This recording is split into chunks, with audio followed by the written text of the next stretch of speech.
ایک بادشاہ کسی طوائف پر عاشق ہو گیا اور اس سے شادی کر لی۔ طوائف بہت خوبصورت تھی۔ بادشاہ کی یہ کوشش تھی کہ یہ غلط کام چھڑوا کر اس نے نیکی کی ہے، مگر جوں جوں دن گزرتا گیا وہ بیمار ہوتی گئی۔ اس کے خوبصورت گلاب جیسے گال پیلے پڑنے لگے۔ بادشاہ نے پورے ملک سے طبیب منگوائے اور انہوں نے اپنا سارا ہنر آزما لیا،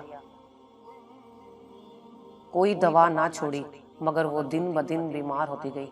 بادشاہ کو سمجھ نہیں آ رہی تھی کہ دنیا کی ہر نعمت اس کو میسر ہے، مگر یہ بیماری ہے کہ جاتی ہی نہیں۔ یہ بات پورے ملک میں پھیل گئی۔ رعایا چونکہ اپنے بادشاہ سے بہت محبت کرتی تھی، اسی وجہ سے ملکہ بھی ان کو اپنی جان سے پیاری تھی۔ سب لوگ دل سے اس کی عزت کرتے، مگر ملکہ تھی کہ سوکھ کر کانٹا ہوئے جا رہی تھی۔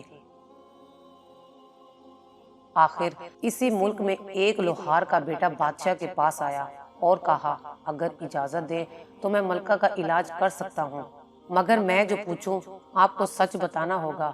بادشاہ نے کہا، ہاں پوچھو، کچھ بھی پوچھو، مگر ملکہ تندرست ہونی چاہیے۔ آپ خاطر جمع رکھیں، بس یہ بتائیں کہ ملکہ کو آپ کہاں سے لائے ہیں، یہ کون ہے، کس کی بیٹی ہے، کیا کوئی شہزادی ہے؟ بادشاہ نے کہا، نہیں، یہ ایک طوائف تھی، اس کی خوبصورتی پہ میں مر مٹا تھا۔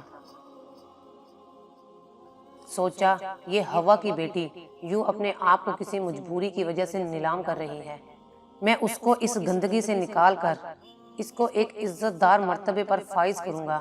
اسی لیے اس سے شادی کی، دنیا کی ہر آسائش دی، مگر پتہ نہیں کس کی نظر لگی ہے کہ یہ بیمار سے بیمار ہوتی جا رہی ہے۔ لوہار نے کہا، اگر جان کی امان پاؤں تو اس کا علاج ہے میرے پاس۔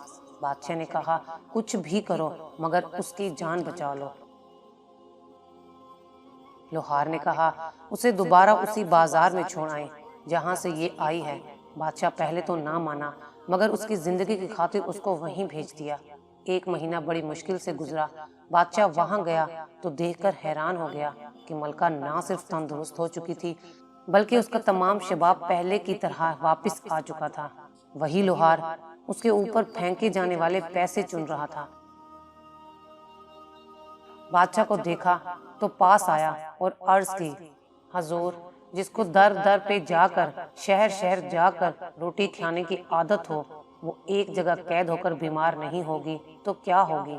بادشاہ ساری بات سمجھ چکا تھا، وہیں اس کو طلاق دے کر واپس چلا گیا۔